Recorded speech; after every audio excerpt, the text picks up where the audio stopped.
ଇ ମୁଦ୍ରା scheme business କରିବା ପାଇଁ ସରକାର ଦେବେ 20 ଲକ୍ଷ ଟଙ୍କା।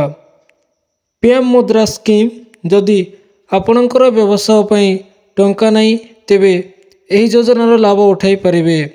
ଏହି ଯୋଜନାରେ ସରକାରଙ୍କ ଆପଣଙ୍କ କମ୍ ସୁଧରେ ଦେବେ 20 ଲକ୍ଷ ଟଙ୍କା। ଆସନ୍ତୁ ଜାଣିବା କେମିତି ପାଇବେ।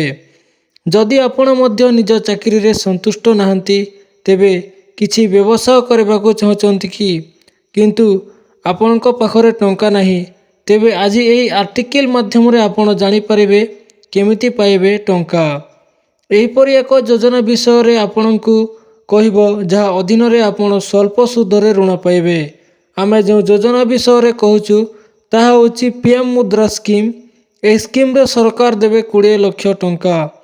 କେନ୍ଦ୍ର ବଜେଟ୍ 2024-25ରେ ଅର୍ଥମନ୍ତ୍ରୀ 23 ଜୁଲାଇ 2024ରେ କରିଥିବା ଘୋଷଣା ଅନୁଯାୟୀ ପ୍ରଧାନମନ୍ତ୍ରୀ ମୁଦ୍ରା ଯୋଜନା PMY ଅଧୀନରେ ଥିବା ମୁଦ୍ରା ଋଣର ସୀମା ବର୍ତ୍ତମାନ 10 ଲକ୍ଷରୁ 20 ଲକ୍ଷ ଟଙ୍କାକୁ ବୃଦ୍ଧି କରାଯାଇଛି। ଏହି ବୃଦ୍ଧି ମୁଦ୍ରା ଯୋଜନାର ସାମଗ୍ରିକ ଉଦ୍ଦେଶ୍ୟକୁ ଆଗକୁ ବଢ଼ାଇବାକୁ ସହିତ ଉଦ୍ୟୋଗୀମାନଙ୍କୁ ପାଣ୍ଠି ଯୋଗାଉଛି। ଏହି ଅଭିବୃଦ୍ଧି ଆଗାମୀ ଉଦ୍ୟୋଗୀମାନଙ୍କ ପାଇଁ ବିଶେଷ ଭାବରେ ଲାଭଦାୟକ, ଯାହାକି ସେମାନଙ୍କର ଅଭିବୃଦ୍ଧି ଏବଂ ସମ୍ପ୍ରସାରଣକୁ ସୁଗମ କରିଥାଏ।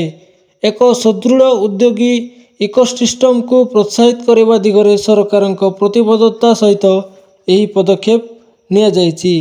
ଏ ସଂକ୍ରାନ୍ତରେ ଗତ ବର୍ଷ ଜାରି ହୋଇଥିବା ବିଜ୍ଞପ୍ତି ଅନୁଯାୟୀ ତରୁଣ ପଲ୍ସର ନୂଆ ବର୍ଗ 10 ଲକ୍ଷ ଟଙ୍କାରୁ ଅଧିକ ଏବଂ 20 ଲକ୍ଷ ଟଙ୍କା ପର୍ଯ୍ୟନ୍ତ ଋଣ ପାଇଁ ରହିଛି ଏବଂ ଏହି ତରୁଣ ବର୍ଗ ଅଧୀନରେ ପୂର୍ବ ଋଣକୁ ସଫଳତାର ସହ ପରିଶୋଧ କରିଥିବା ଉଦ୍ୟୋଗୀମାନଙ୍କ ପାଇଁ ଉପଲବ୍ଧ ହେବ।